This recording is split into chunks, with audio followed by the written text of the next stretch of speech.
କରଣ କାରକ ଯାହା ସାହାଯ୍ୟରେ କ୍ରିୟା ସାଧିତ ହୁଏ ବା କ୍ରିୟା ସାଧନରେ ଯିଏ ପ୍ରକୃଷ୍ଟ କାର୍ଯ୍ୟକାରୀ ତାହା କରଣ କାରକ।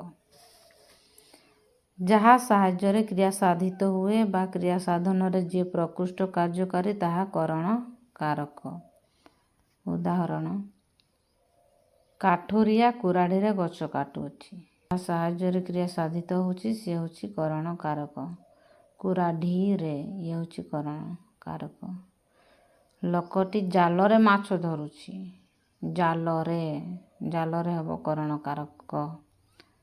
ସେ କଲମରେ ଲେଖୁଛି। କଲମ ସାହାଯ୍ୟରେ କ୍ରିୟା ସାଧିତ ହେଉଛି ତେଣୁ କଲମରେ ହେବ କରଣ କାରକ।